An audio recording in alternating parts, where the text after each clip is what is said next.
This is going to be an interactive presentation. My name is Rhonda Miller. I'm Chris Kerth. And we're going to be your presenters. Can you hear us all right? I'm going to walk around, so and so will Chris. So what we want to talk about today is we want to talk about how you can use sensory in quality control and in processing in product development. And before we do that, we kind of like to get a feel for those that are in the audience, what kind of products you are involved with. So sir, would you? Actually, Dr. Miller, my son Nicholas Ng used to be a student this semester. Yes. Yeah, we export pork and export pig skins and cow hides. Okay, great. Okay, yes, I remember Nicholas. Sliced lunch meat, but then also with new products, different summer sausages. Oh, well, we hit your product line, didn't we? Yes. Actually, I'm a student right now, but according to my internship experience, I work for sauces. Oh, Yeah. great. Okay, good. Sir? Meat and poultry. Meat and poultry, great. Everything. Everything. Oh, yeah, good. I'm a student right now, but I work with my family at a small town meat business. So we're mostly focusing on like summer sausage and like summer sticks Okay. and brats. Good. Dairy products. I'm just here with her. Okay. And this applies to dairy products. We have some dairy products for references, but so it's great. Sir?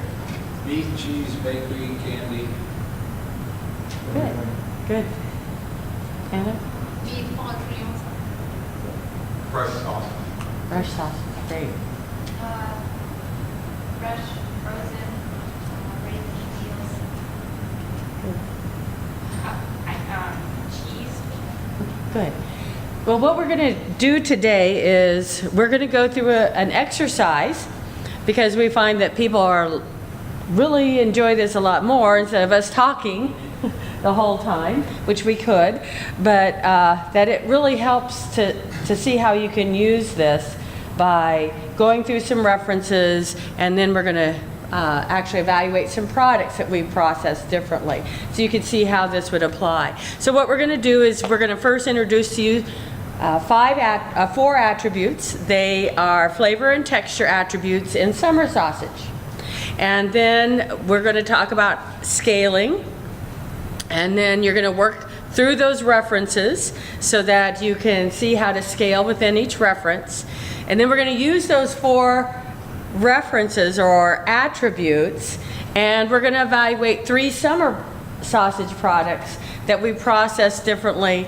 And by doing that, then we can have a discussion about how those products differ and how that can give you, as a processor, regardless of what you're doing, whether it's cheese or meat products or anything, how you can use that to either stabilize your product over time, identify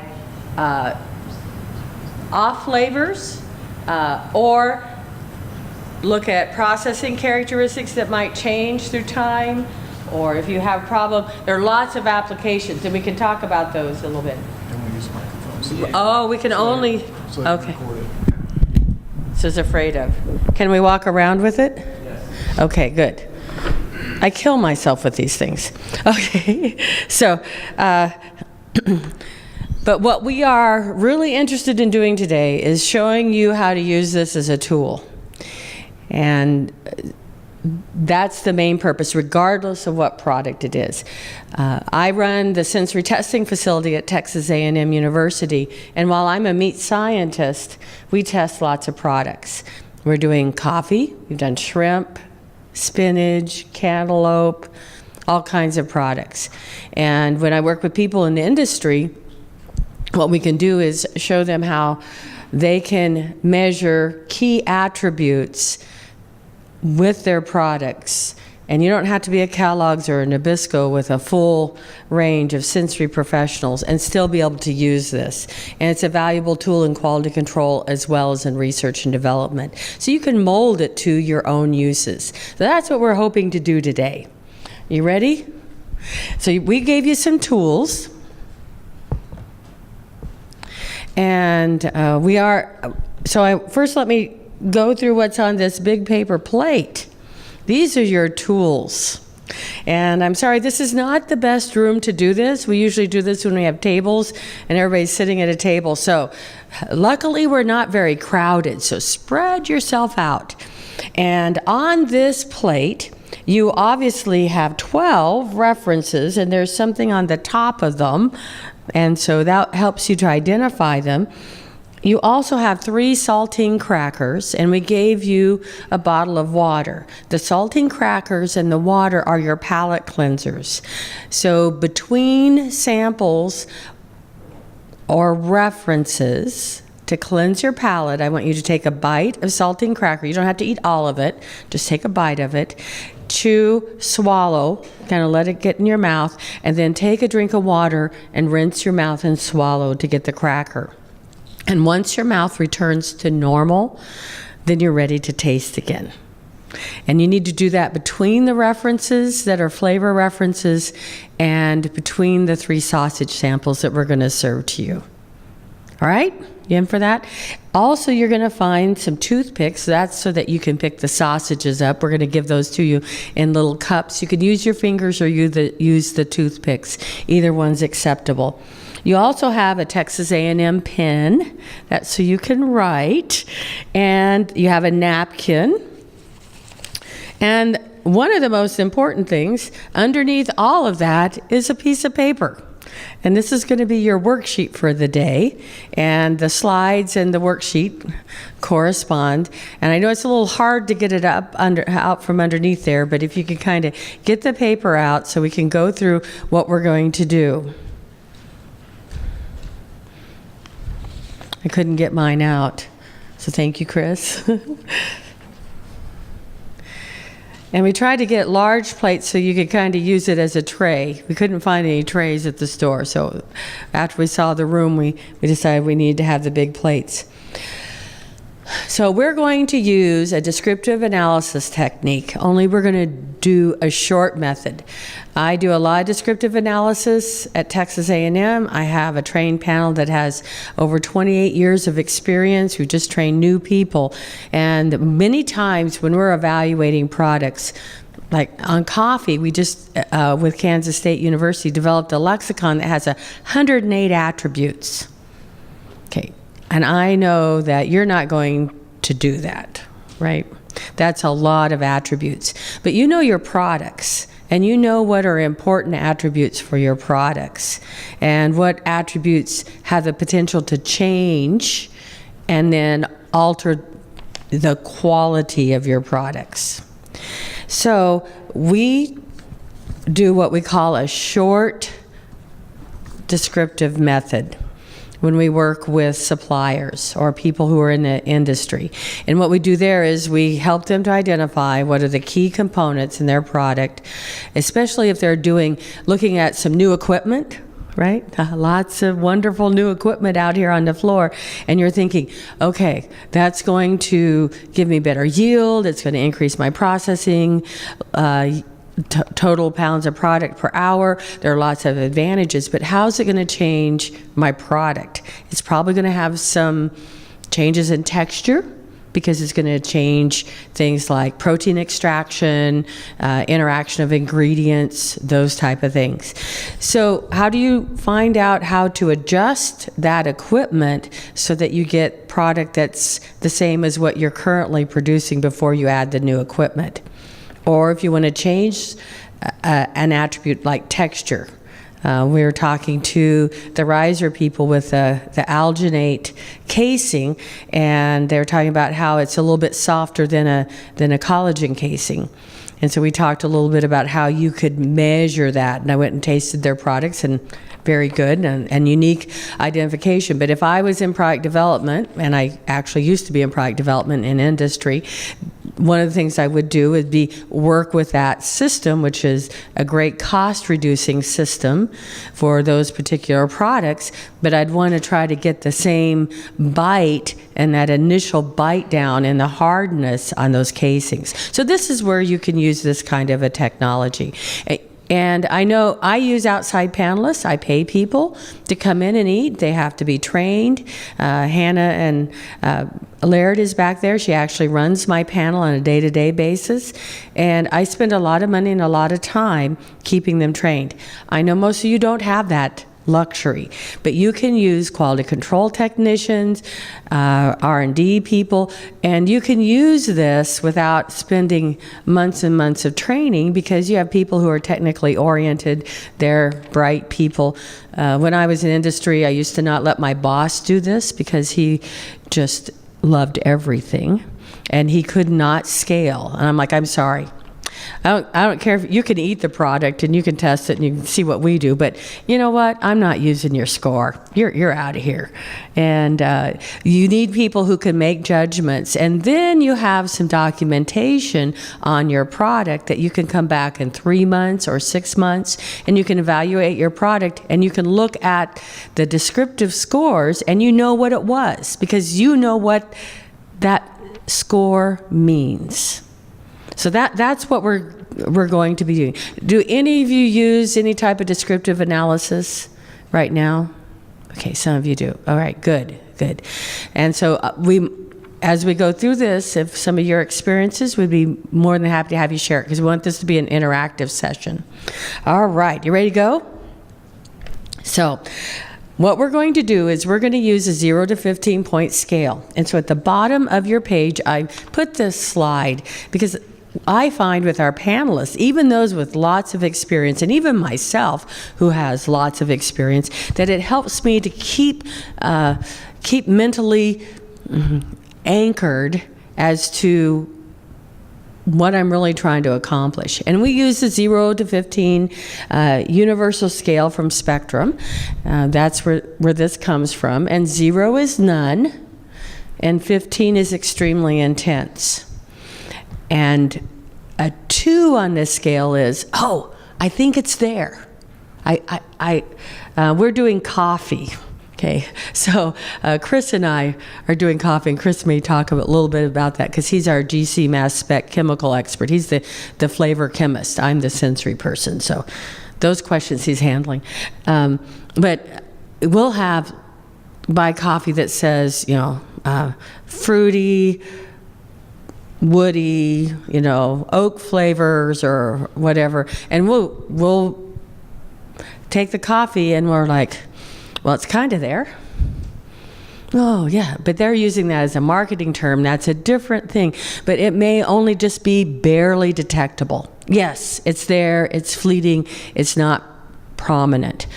A 4 is that attribute's identifiable. I know it's there, but it's not there very much. It's only there a very low intensity, but I recognize it and it's easy to recognize, but it's just not there at a high level. We use a 6 as slightly intense. That means, of course, it's going to be there. The beef broth flavor in Swanson's beef broth is a 6. Okay, there's a lot of salt in there. The salt's higher than the beef broth, but we dilute the beef broth at different levels, but the brothy flavor in that is a 6 as you purchase it in the can. An 8 is moderately intense. That means, yes, not only is it easy to identify, it's getting there pretty strong. And then we keep going up. 10 we call intense, 12 very intense. A 12 is a cinnamon flavor in Big Red Gum when you first start to chew it. Not after 5 minutes, but you first put it in there and you go, whoa, cinnamon flavor. And then a 15 is, wow, it's really there. Now I had some raspberry cheesecake in 1989 at some restaurant in Dallas about 2 o'clock in the afternoon, and the raspberry flavor in that cheesecake was at least an 18. So you can go beyond a 15 if you have something really, really intense. This isn't, well, 15's the end. And my former student who's a sensory professional, we still talk about the raspberry cheesecake. Okay, and that day we were really tired. We've been in a plant since 4 in the morning, and we're trying to decide still today if what we remember, and as we talk about whether that was a hallucination or whether it was really real. But we keep trying to find that 18 in raspberry flavor. I mean, it was incredible. So does that give you an idea of what we're trying to accomplish with scaling? And I put it at the bottom of your worksheet so you can always have it there and come back. Because what we'd like to do now is have you work the references. And so we've chosen 4 major flavor texture attributes in the summer sausage that we produced. Some of you produced summer sausage. You may make better summer sausage than we did, but we went ahead with our meat lab and produced this product. Michael did that, and Michael and Chris. So thank you for that. But what we want to do is first we want to identify what the attribute is so that all of us are thinking the same. Because I do this with consumers as well, and I might say, well, eat the summer sausage and see what you think. What do you like it? I'm not going to ask you if you like it, because I could care less whether you like it. What I'm interested in is if you can tell differences in hardness. Because I'm not asking you as consumers, I'm asking you to help me understand the sensory differences in these 3 products. So you have 3 hardness scales. You have an olive, a peanut, and a lifesaver. And on your lids, it says hardness. It should coordinate with those, so if you could please find them. Hardness 6, and there's an olive in there. It's a queen olive. And then you're going to have some peanuts, which are hardness 9.5. To kind of pull those out. And then you have a lifesaver for hardness 14.5. So hardness is defined as the amount of force required to bite through the sample, and we're going to use our molars, okay, because you can use front teeth, but I find that in demonstration it's easier to do the molars because people can feel the difference.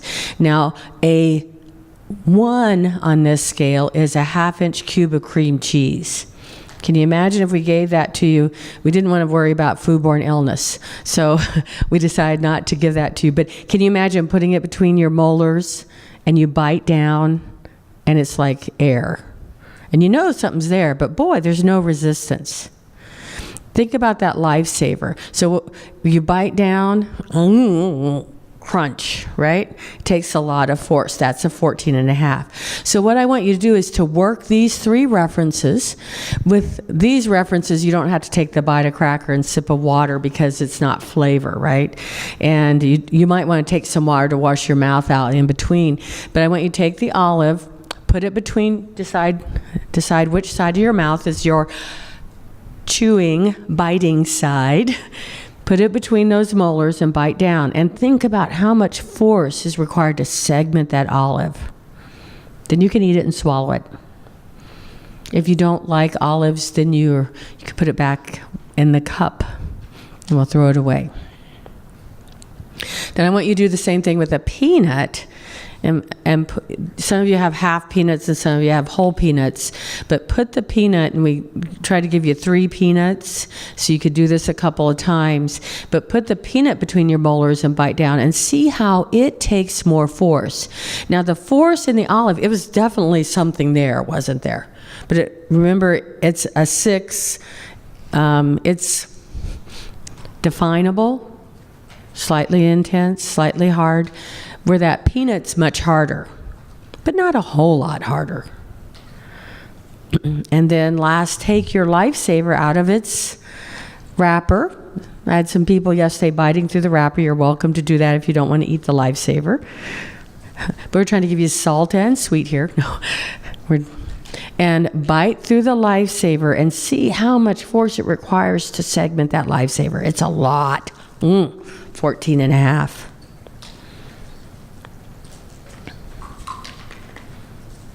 I hear lots of crunch. That's good.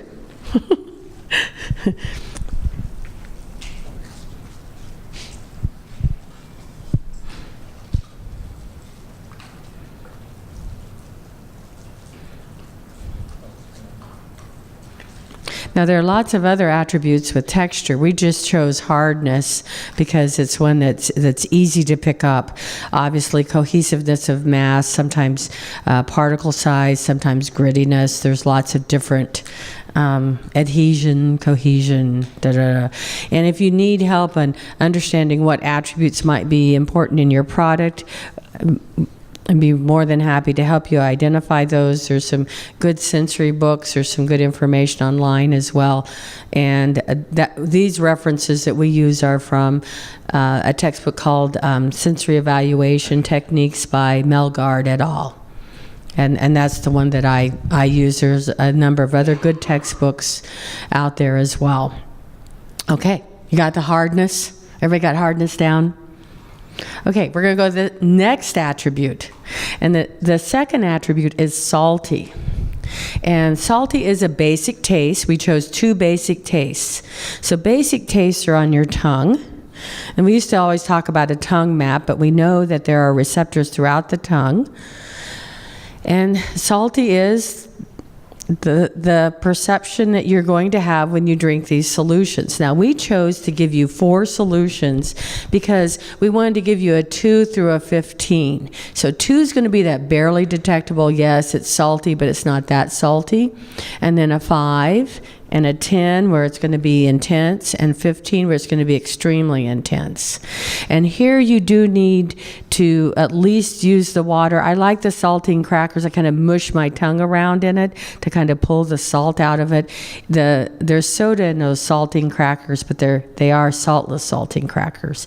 But you're looking for the salt taste, that perception that you perceive on your tongue. So work yourself through those 4 references. And then I'm going to ask you what you think.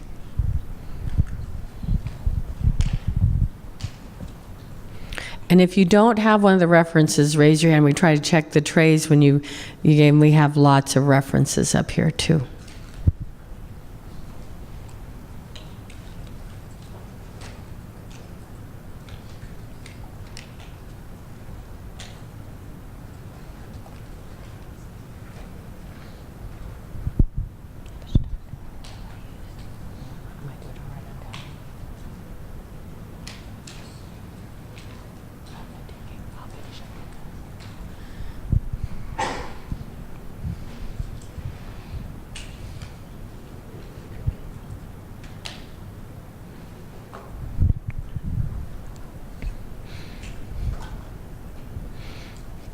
As you're tasting now, just talk a little bit. As a sensory professional, I always think when I'm doing descriptive attributes, I think about lots of different senses. We apply visual assessments using descriptive attribute. We'll develop color cards for a product. We might evaluate fat texture. We're doing summer sausage. We chose not to do that with this product, but that would be something that we might do. With this summer sausage, another visual assessment we might do would be the external color, because certainly you're smoking those kind of products. I don't want you to think that these are the only attributes in summer sausage, but I want you to think about within a product how you might apply this. So don't forget, visuals first. When people look at or get ready to eat a product, first they use their eyes, don't they? And that's a very powerful, that's the most significant attribute for consumers, because they make a lot of judgments, just like that first impression, right? So there might be visual attributes that you want to add to this. There's also feeling factors, and it might even be feeling factors in your hand, in your lips. We do a lot of astringency, metallic, our feeling factors. And then, of course, texture as you chew. And then the basic tastes on the tongue, which are sweet, salty, bitter, sour, and umami. And now maybe fat. It's the debate's still out whether fat's a mouthfeel. Fat's a partial mouthfeel and a taste in or an aromatic, which we can talk about in a minute. And then there are the aromatics, which are either you smell odors, through your nose. Those are odors, and they're detected by the olfactory senses. Or as you're chewing, you're releasing volatiles, and those go also to the olfactory senses. That's why you plug your nose, and you can't taste some things, but you can't get rid of the taste on your tongue by doing that. And Chris loves volatiles. That's a lot of what he measures. He measures lots of things, so I'm going to let him talk about those. All right, did you taste differences in those salt solutions? Was the 15 salty? Now, one of the things that is also a factor is people have different acuity. So right now my acuity is very low because, I don't know if you can tell, but I have a cold, and so I really can't taste very much, not even on my tongue. And if you're like that, then you're not allowed to be a panelist that day, just to let you know. But some people may detect more salt than others in these solutions, and what you're doing by anchoring them mentally, by going through, and I have panelists who'll say, oh, the 5 is pretty salty. I'm like, it's a 5. You have to adjust the senses that you are perceiving to that's a 5, and then that's a 10, and that's a 15. But you could tell the differences in increased strength, right? All right, you ready to go to the bitter? Now on bitter is caffeine. We use sodium chloride for the salt solutions. I know it's 11:30 and probably most of you have already had your coffee. And we hope that the bitter isn't too much above a 5 in our summer sausage, but you never know what we might do to create differences in flavor. But bitter, of course, is another basic taste on the tongue. And we have 2 solutions here, a 2 and a 5, because the 2, again, is barely detectable, and the 5 is, yes, it's there, but it's not strong, right? It's slight. So go ahead and try your 2 and your 5. Now, it's important that you're cleansing your palate between these, because if you drink the 5 and then you tried the 2, you will not detect anything at all in the 2 if you do not cleanse your palate. We usually require 4 minutes between samples. I worked with a company, and they were doing quality evaluation in ham, and in 2 hours they would do 30 hams. I'm like, after about, with no palate cleansers. Other palate cleansers we use sometimes are fat-free ricotta cheese. We use plain bagels. Plain bagels work really well. We do those in coffee. We also use apple slices and then follow that with a plain bagel and then water, and that will get some of, you have to be careful with apple slices because you don't want the sweet and the apple flavors to carry over. So do the work to make sure that you're cleansing your palate and that you don't have any carryover effects from one product to the other. What do you think of the bitter? Is it bitter? Coffee. Yes, I like coffee. Chris and I like coffee. Okay, I'm about done, and then turn this over to Chris. The last ones are fat-like.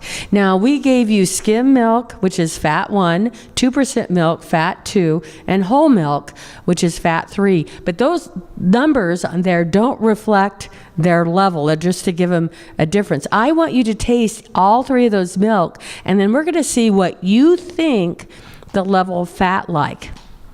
And fat-like is that aromatic that's associated, I'm sorry, the bitter is off. That definition of bitter is wrong. I'm sorry. The aromatics associated with cooked animal fat. Okay. And we decided not to give you cooked animal fat, that we would use the milk to identify the fat flavor. And fat is also a mouthfeel, because once you drink the whole milk, if you don't know what fat mouthfeel is, you'll know, because it coats the mouth as well. And if you ever have a problem identifying an aromatic, a flavor, what you do is you take the product and then you draw over it like this. And then now that will take the volatiles up to the olfactory bulb, and it's easier to taste. And you can also pump your tongue. We do all kinds of things.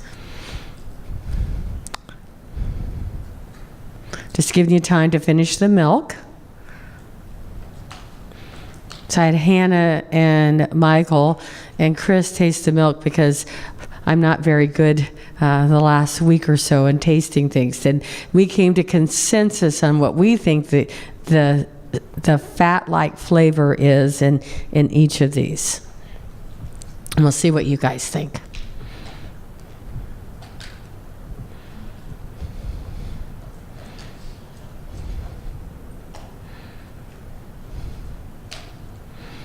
I was hoping I would have some cheese processors since that's part of the reason we chose the milk references for fat-like as well.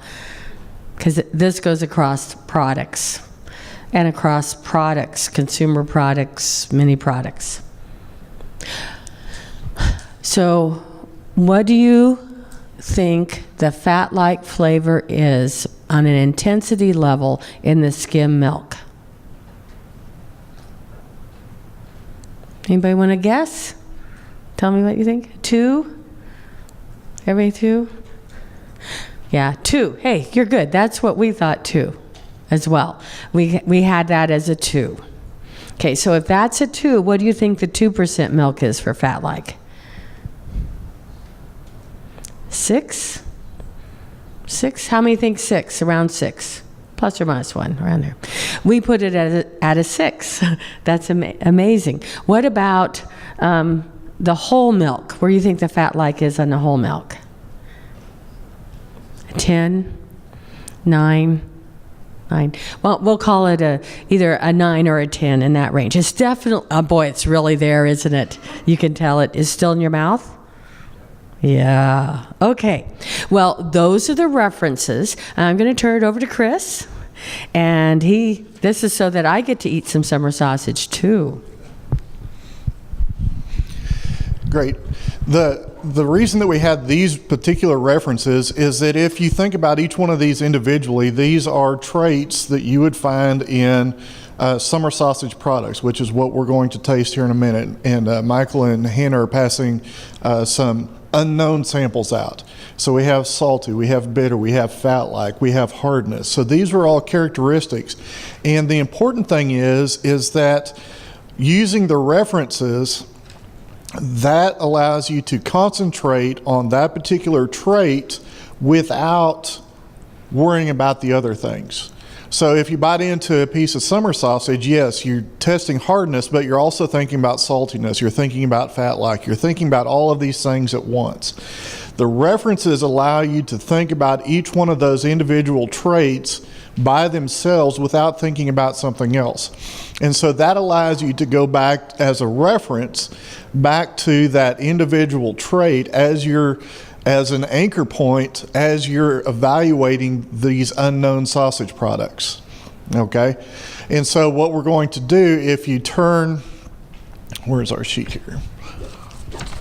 Okay, so again on the bottom we have our 0 to 15 scale, and we want to keep this as a reference. On the back side of this paper we have sample 136, 349, and 800, and we're going to evaluate each one for hardness, salty, bitter, and fat-like. Okay, so the idea is, and once we get all of these passed out, is we'll go through the idea of using an unknown and using these references to evaluate the sausage for the particular descriptive analysis. Now, we've elected to do descriptive analysis today rather than difference testing. Many of you are familiar with triangle tests where all you're trying to see is it different? Okay, you have 2 like samples and one that's different, and you say, okay, that one's just different. We don't know how it's different, but it's different.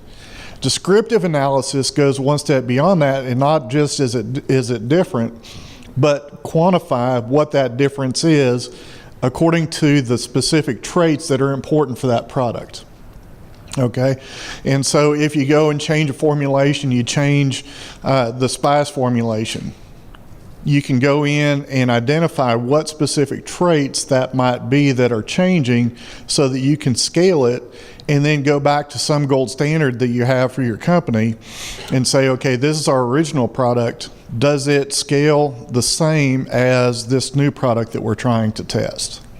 Okay, and so a lot of what I do is I go one step beyond what Dr. Miller does, is that we actually do the aromatic volatiles.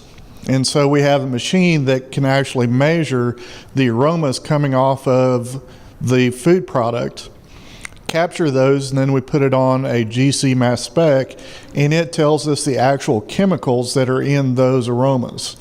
Then that kind of allows us to identify specifically what's going on chemically in that product. That then allows us to determine what changes were actually made chemically in that product.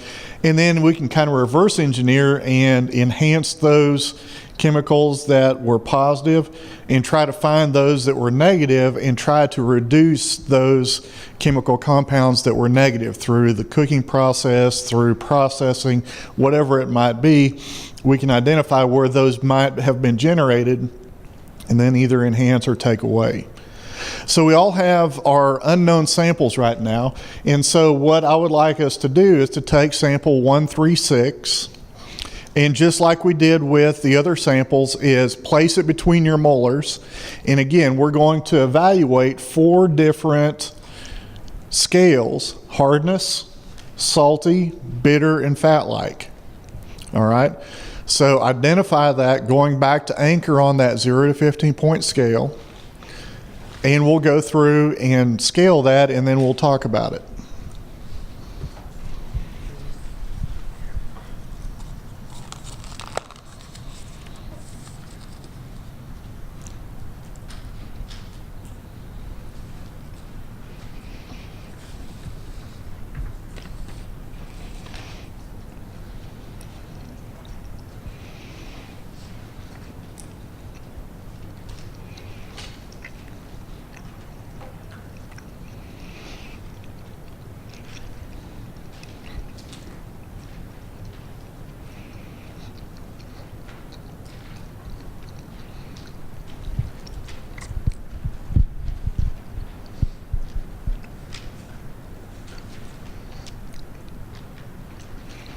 Okay, so we'll do these one at a time. And then once we get through all 3 samples, then we'll discuss what we did processing-wise to create any differences we may or may not have found, and discuss why that might have been, why we found any differences.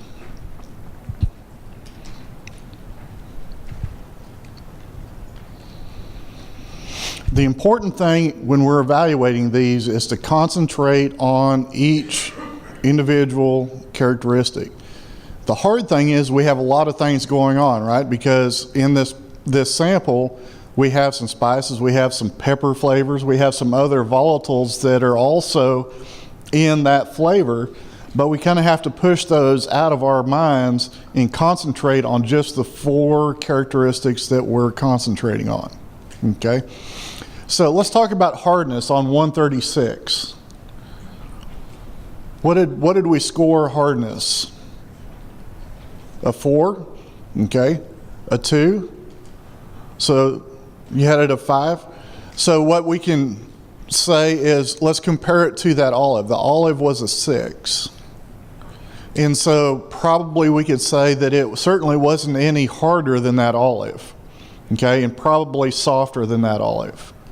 Okay, so somewhere in that 3 or 4 range maybe. Okay, what about saltiness? Have a 2, 4, a 2, a 5, 4. So maybe somewhere around a 4 plus or minus one unit. Okay, so we had that reference. Let's see, we had a reference of 5, so it's probably a little bit less than that reference for the salty 5. Okay, what about bitterness? Did we detect any bitterness? Did anybody detect? You had it at 5. Okay, 3, 4, 2. So we had some bitterness. So anything, remember, 2 is barely detectable, 4 is identifiable but not very intense. So somewhere in that 3 to 4 category. So there was a little bit of bitterness in that product. Okay. What about fat-like?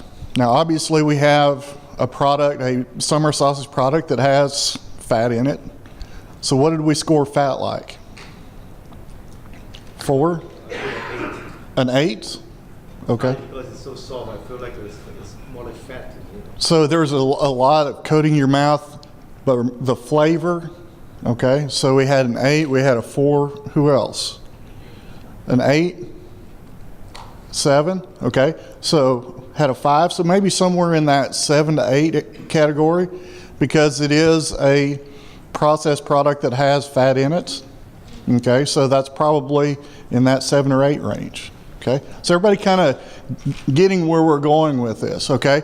So now we have also a frame of reference to go back to on this first sample. Okay.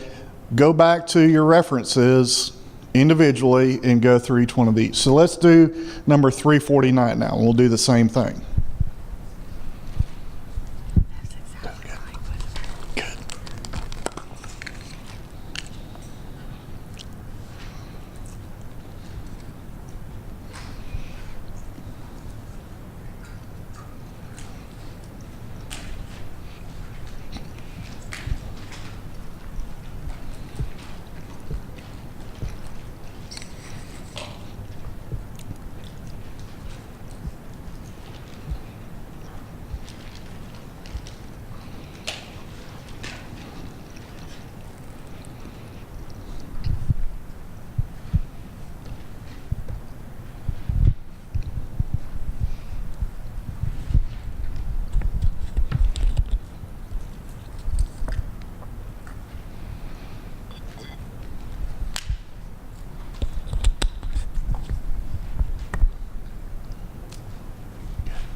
Okay, let's talk about hardness on 349. What did we score hardness? Harder than the first one, so I give it an 8 or something. Okay, we had an 8, it said harder than the first one. So if we go back to the olive in the peanuts, so an 8 would be somewhere between the olive and the peanuts as far as hardness. Would anybody disagree with that? Okay, so probably a little bit harder than the first one. So an 8, maybe somewhere just a little bit harder than the olive. Okay, I think I'll buy that. What about saltiness? What do we have for saltiness? 10. 10? Okay, so has some salt flavor to it, didn't it? So 10 would make it intense. All right, that would be characteristic of a summer sausage, that it had some salt in it, right? Okay, so good. What about bitterness? Did we detect bitterness? Anybody had a 4? Anybody have 3, 6? Close to the first, a 5, so somewhere around a 4 plus or minus a point, somewhere in there. So there was a little bit of bitterness, slightly intense. And then what about fat-like?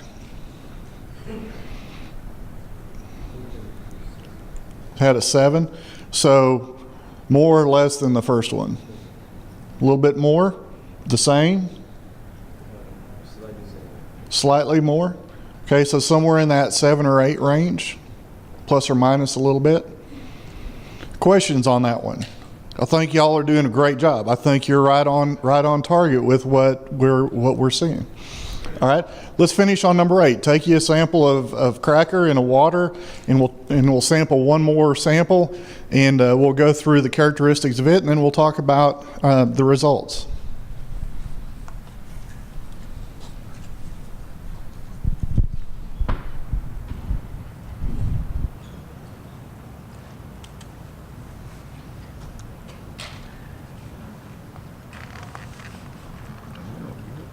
They are. I'm impressed.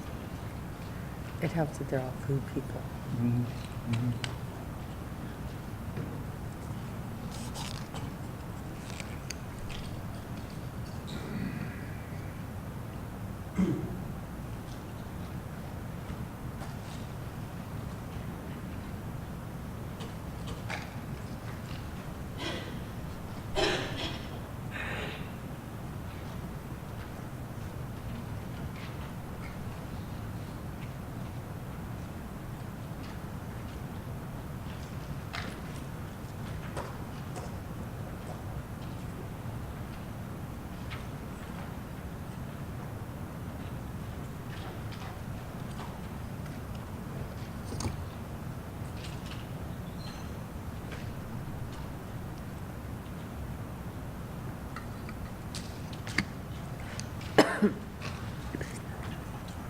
Oh, we have 15 minutes.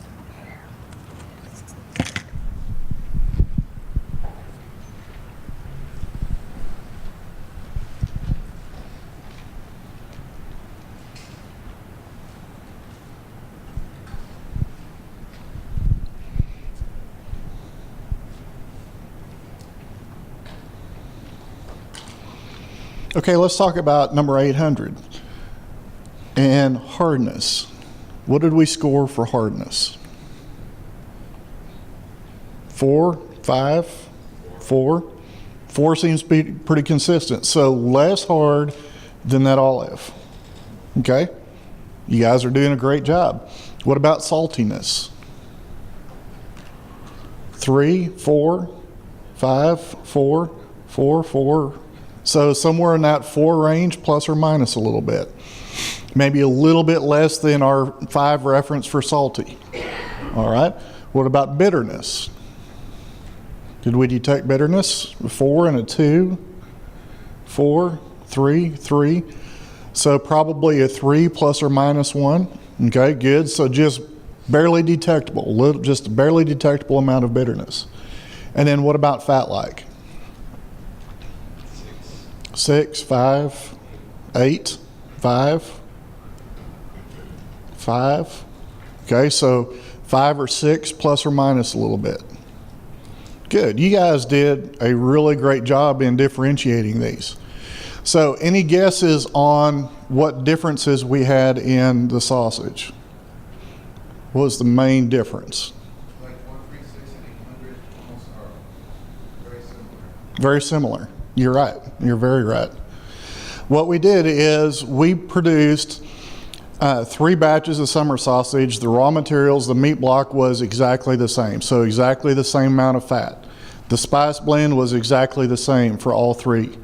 The only difference was sample 136 had 1.25% salt. Okay, so low sodium. Number 349 contained 2.5% salt. Nope, I'll go back. 136 was low salt, but it had salt replacer. So it was 60% potassium chloride, 40% salt. Okay, so 136 was a fat replacer. So I think we had a little bit higher bitterness score on that first one from the potassium. Okay, but it also had a significantly less salt than number 349. Number 800 was simply 1.25% salt. Okay, so it didn't have quite the bitterness, but you could certainly tell the difference in mainly 2 characteristics. The first was hardness. So why would we have a difference in hardness between the low salt and the regular salt?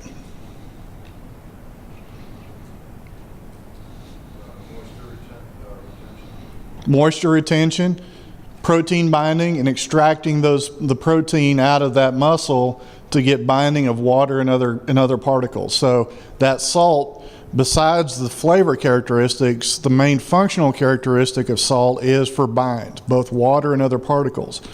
And so by having the full salt in number 349, we got more binding of the protein and the water, and so it had a more firm texture. We mixed it the same, we processed it the same, it was cooked in the same smokehouse. All the processing was exactly the same. The only difference was we changed that one ingredient from 2.5 to 1.25%. Okay? The only difference with the 136 was it was reduced salt, but it also contained potassium chloride. And what we wanted to show you with this was that by changing one ingredient, even just 1%, the differences that can show up in the product, not just from a flavor standpoint, but also from a textural standpoint. And that's the reason that we included the hardness in there as well. Questions or comments, discussion? Yes, sir. The smell was different also? The smell was different.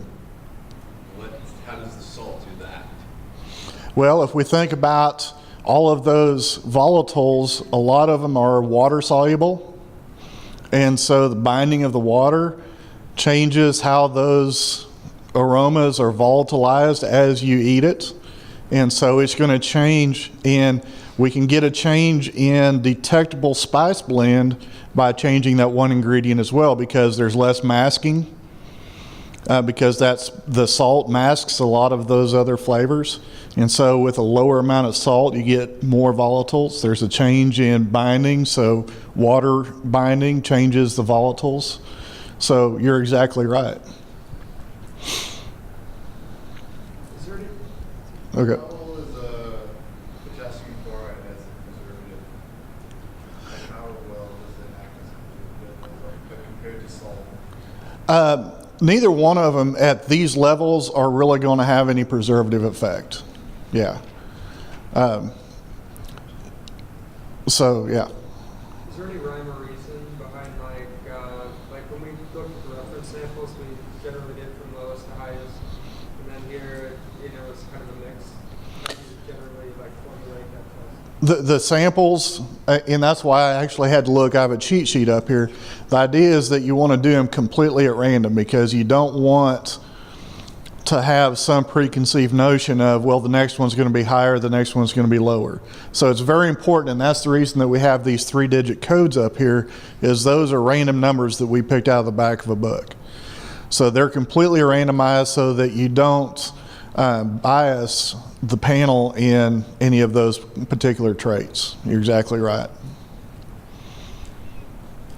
Other questions or comments?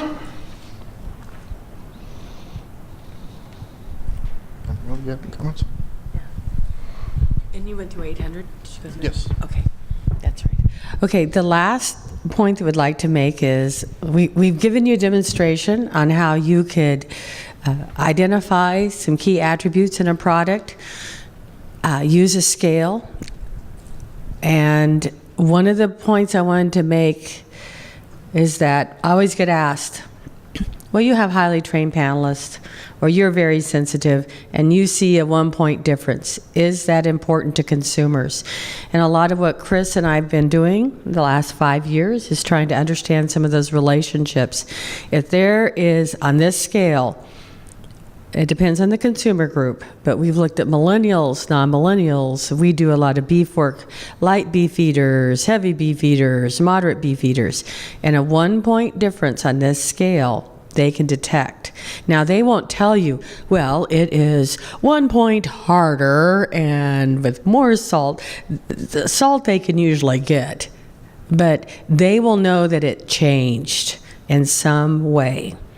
And so you can spread the scale out more with references. You can be more product specific.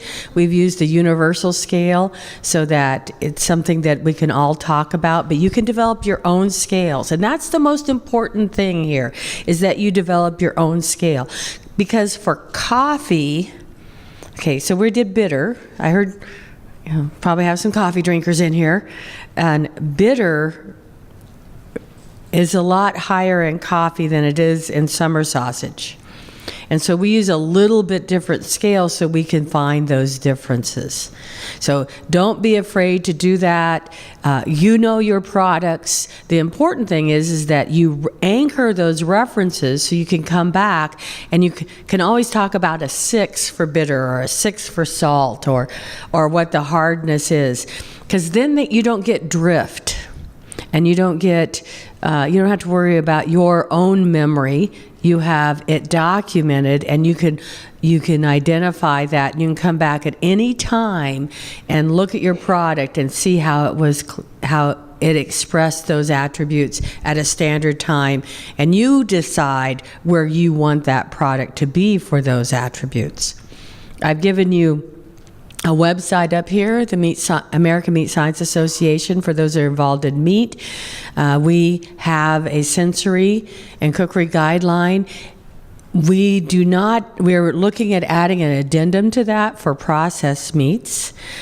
But the basic principles, as far as using 3-digit codes, palate cleansers, random orders, all the factors that could affect it are identified in there. And so that's a good resource, as well as some of the sensory textbooks that are out there. There's Hyman and Lawless is a very good textbook used by a lot of people, the Melgard et al. And then also, I think those are the two main ones. I think the Stone and Seidel book is also very good. And they will have some of those techniques. You're welcome to talk to us. I can tell you, I'm a member of ASTM and also IFT, and I'm involved in sensory with meat, and I wish I always knew the answers, but I have a thing called a phone, and I have no problem calling up people who work in an area.